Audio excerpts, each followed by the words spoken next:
Where to begin? So many important stories. There's a report out in the London Independent that ISIS is actually 7 times bigger than what the CIA is saying. Well, you notice I've been saying it's 250,000 to 300,000 fighters since the beginning of the name change 6 months ago. Because ISIS is just the name of the al-Qaeda forces out of Saudi Arabia that have been attacking Syria for 4 years. So when they say ISIS is 16,000 or 25,000, that is absolute poppycock. This is a organized criminal operation funded by Saudi Arabia, Qatar, Turkey, and the West. NATO, Israel's involved. It's just a fact. See, I don't go where I want to go. I go where the facts are. And it's not hard to have these facts. This is all well known. But it's now in the news that the Kurdish estimates are they're fighting 200,000. That's the London Independent. That is all coming up today. That's just one little tidbit. CIA weighs expanded role in ISIS fight. Got another stack of news here and a video I want to get to. Florida school children terrorized by police for their safety. It's on CBS News.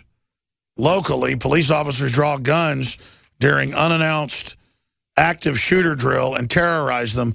This isn't an accident. This is done nationwide. I want to decompartmentalize the police today and explain to them why they're doing this. It's not the mission they've been told.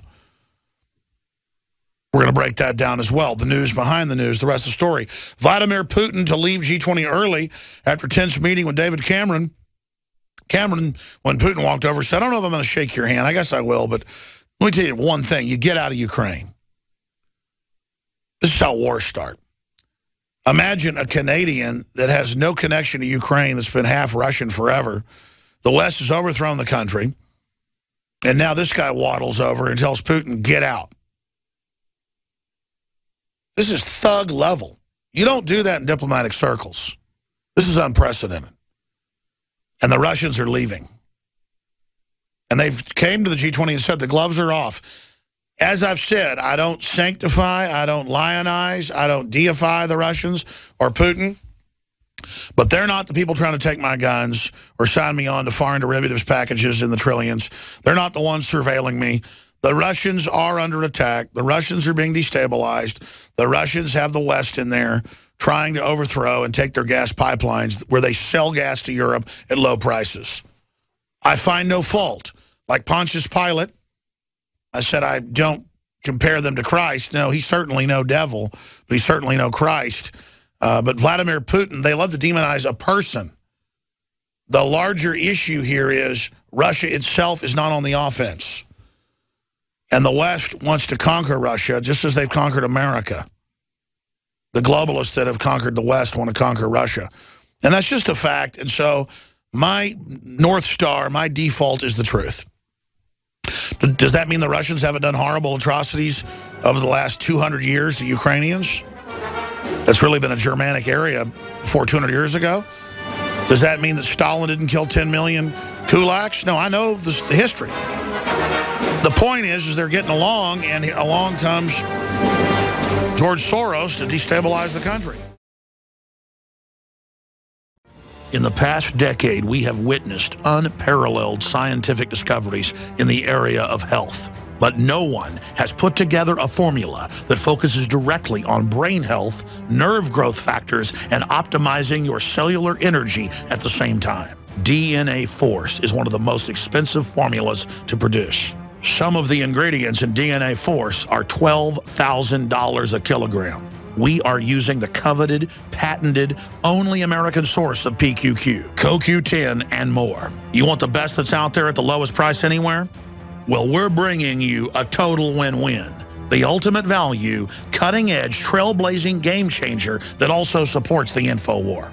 We have produced a limited run of DNA Force, and it will take up to 12 weeks to produce more once we sell out. Secure your DNA Force today at InfoWarsLife.com or call toll-free 888-253-3139. DNA Force from InfoWars Life.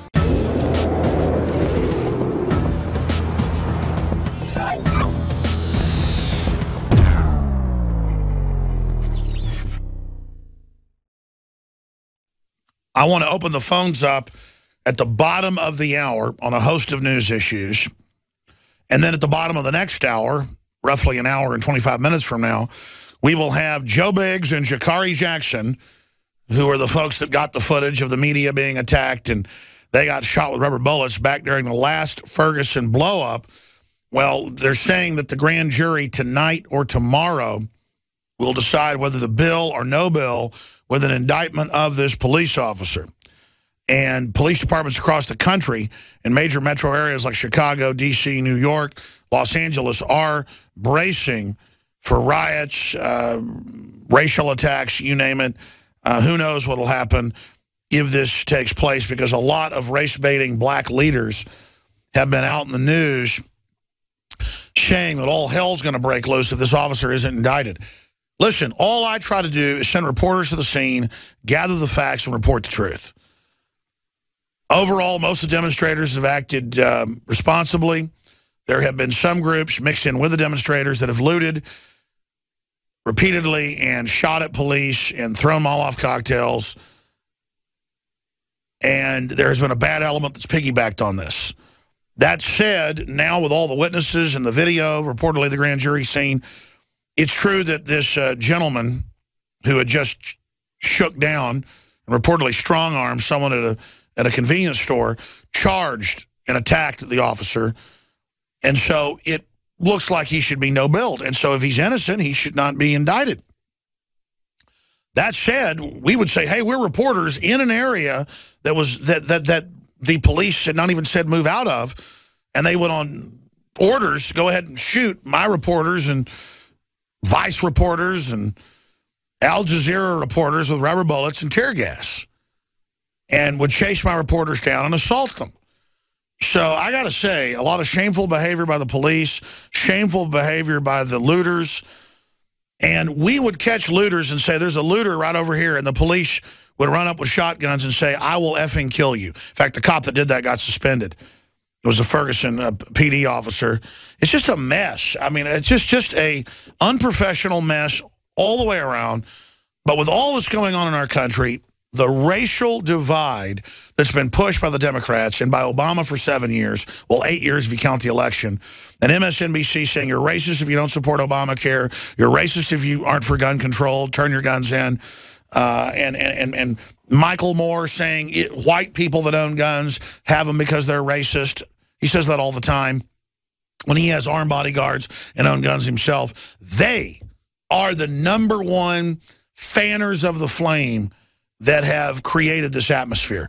And watching how the federally trained police and even state police acted with the local police and sheriff's department tells me that if riots break out that need to be put down and need to be stopped, you have no right to go burn somebody's house or business down because of a verdict in a grand jury.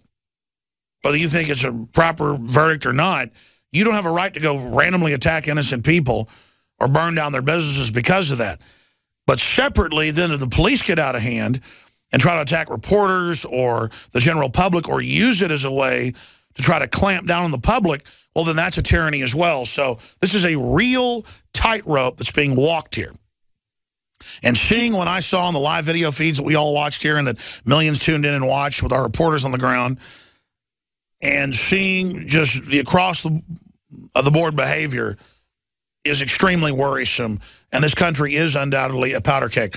Now, police departments, the AP is reporting, are bracing across the country for a verdict tonight or the next few days. Our reporters are in Ferguson. They'll join us, as I said, at the bottom of the next hour.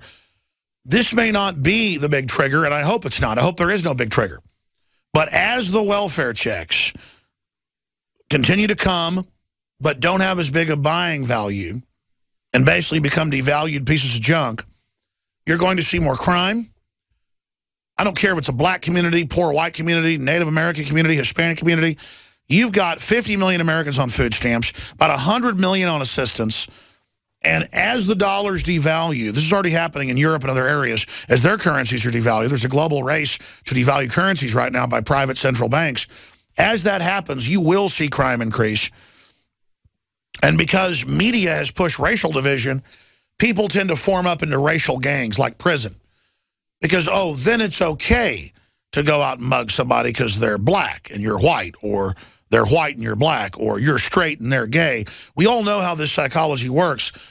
A lot of criminals aren't psychopaths or sociopaths. They rationalize that you're driving a nice Lexus, so you deserve to be carjacked. They rationalize that, you know, your wife was wearing a hot outfit, so she deserved to be raped. They're criminals, they're mentally ill, they have twisted minds, bad upbringings, whatever the case may be, but they rationalize what they're doing. They're not actual sociopaths or psychopaths. They're predators, though. And they will decide that what they're doing is okay in their own twisted logic. And I've talked about this in the last few weeks here on air.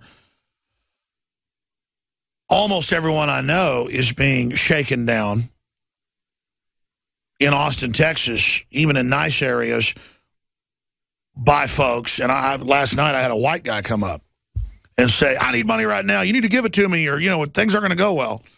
I was coming out of a grocery store at like 7 at night. This stuff's going on now. And I just ignored him, gave him a real serious look, got in the car. But the funny thing about it was, in the past, I wouldn't carry all the time. But lately, things have gotten so serious pretty much all the time. I sort of get in the truck where I've, you know, got a firearm. It's sad that we've gotten to that, but definitely crime's up. Definitely there's some issues going on. And a lot of it's racial. This was a white guy last night who did the same thing. He didn't say, give me money or I'll hurt you. He bugged his eyes out and said, you need to give me money. I'm not going to ask twice. I said, what's that mean? And he turned and walked away, because I didn't basically start urinating on myself. But most people who've been domesticated and trained, I guess, would give the guy money. I had that happen a few weeks ago with a black guy came up, big black guy came up and did that, and got real aggressive and bowed up and said, give me money right now. And I just basically, I didn't freeze up. I just got ready to fight, and he turned and walked off to find somebody who was an easier target. I just started getting ready. I've gotten the point. I just can't put up with it anymore. I just started getting ready. And it happened to Anthony Gucciardi, who's a writer here. It happened to one of our computer people who's done consulting for us in the past. Max Cabrera was on the news, getting beat up, broke his nose, 4 black guys, 5 black guys, sexually assaulted his girlfriend on 6th Street for no reason. The police have the videos. They said no reason, just attacked him. So my point is, this country's a powder keg, and thug life has been promoted, not just in the inner city black communities, but across the board. It's a gang mentality has been promoted in young people. And that gang mentality has gotten into the military. It's gotten into police. It's a big problem. I mean, the military, they say upwards of 20% are now in hardcore criminal gangs. Crips, Bloods, Mexican Mafia, different Aryan groups. I mean, it's just, things are reverting back to kind of a road warrior scenario. This is what happens with dumbed down populations. You don't associate with a gang of liberty and freedom and due process and being honorable. That's the real gang, is having a good family name and people know they can do business with you. No, men are reverting to like a mindless sports culture. That's all they care about. All they care about is, you know, I'm not knocking sports, but it's become gladiatorial like Rome, and we are a degenerating society. So that's why we're watching Ferguson very, very closely. It's a powder keg. Coming up, the latest on Obamacare, and I want to open the phones up. I'll give the number out in the next segment. Here comes Gruber tape number 5, the Obamacare architect, saying basically what Zuckerberg said of Facebook. Americans are dumb effers. They're dumb. We deceive them. Ha, ha, ha. We rip them off. More tapes on that. Everything we said came true. Everything we've done's been right. Well, it's now publicly admitted that Obamacare, by its own architect, who was paid $400,000 to help write it from MIT, was written to massively increase healthcare costs on healthy people and to lower the quality of everybody else's healthcare and centralize it so that big insurance companies could force you to buy insurance and then give you low quality